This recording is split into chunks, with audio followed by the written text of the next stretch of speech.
Antoine. And my question to you, Rabbi, is how can a peaceful resolution be achieved? First of all, it's a great question. Resolution, any dispute or resolution that's going to be achieved, it depends on the partner.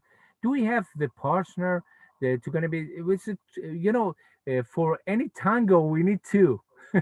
You understand me? If you have the good partner, so you have the resolution of the dispute. Who's ruling the Palestinians? The Hamas, that the terrorist groups and militias groups that are trying to get put end to Israeli statehood over here and Jewish statehood. Who's the Judean Samaria, the Mahmoud Abu Abbas, the Abbas that he even at his 85, 80s and so on, he cannot rule even Judean Samaria. They want to make an uprising Hamas against him.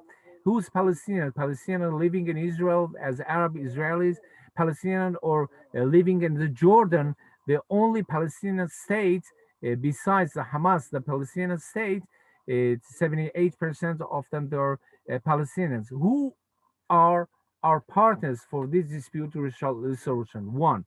Second thing, for any dispute resolution, we had, few times and negotiations. You can get to the 1947, you can get to 1956, 1978 with the Egypt and with the Jordan, 1933, 1993. And then we have also Camp David with Arafat, what's that? Ehud Olmert as well, Ehud Barak. That they wanted even going to give them 97% of the territories of Judah Samaria for resolutions of this dispute by the Oslo Accords. Don't forget that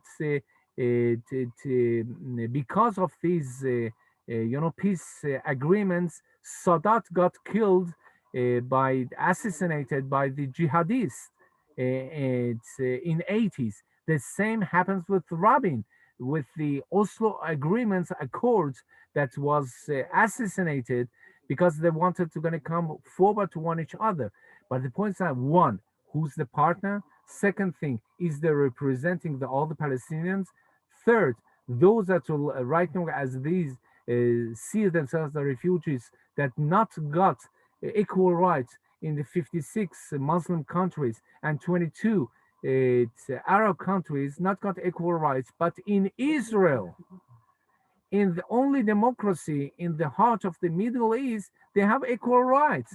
But even though they have rights that no duties, that's the problem that we have uprising during these days that they got too much. That vaccinations cost money, no? We paid for that, it's a multi-fight free to go as soon as possible, gonna have vaccination as well to Arabs, Israelis, to Christians, to others as a citizens. Okay, the same thing they getting what? So they're getting the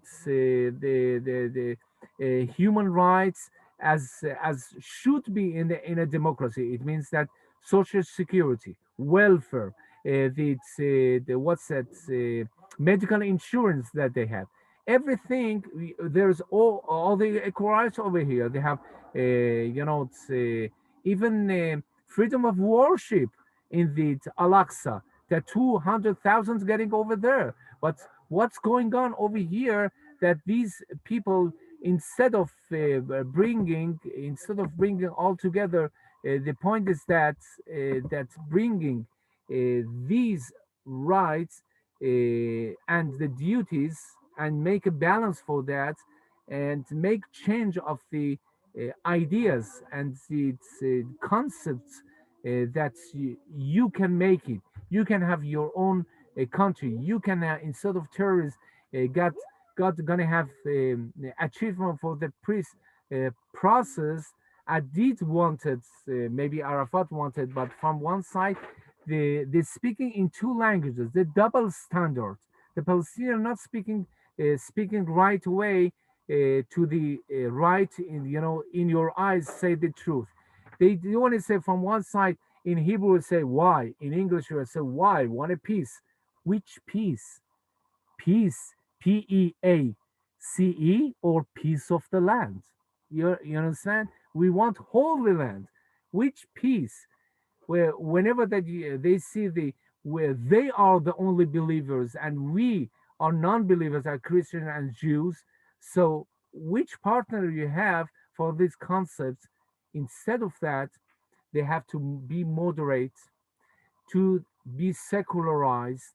They have reforms in the concept, thinking in 21st century by the terrorism, by the violence. Instead of negotiation, you cannot get to anything. That's why we'll all pray all together for peace in the Middle East, and depends on us.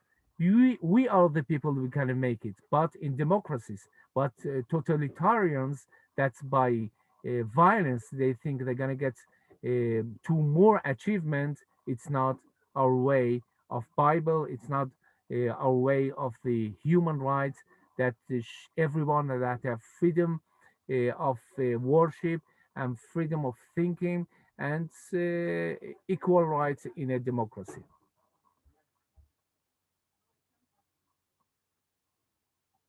Thank you very much. I think it cleared something from a Western perspective. We can't understand why it's so many years and there's no peace. Why can't you just sit?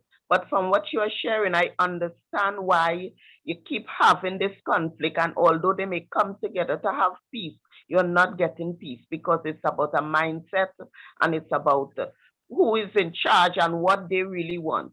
Because the different parties want different things. Okay, So thank you thank very you much. for that answer. Yeah, thank you very much for joining us. And for the next program, I prefer gonna have all together once again next Saturday night, and we can join all others to join us. I think my responses right now was too much in detail, because we need historical values, historical aspects to get more about it. As the manager and moderator of this program, that is Glendon, Dr. Glendon. I join with him and pray all together post peace in the Middle East. For the next Saturday night, you are invited to join others also to this program. Thank you very much.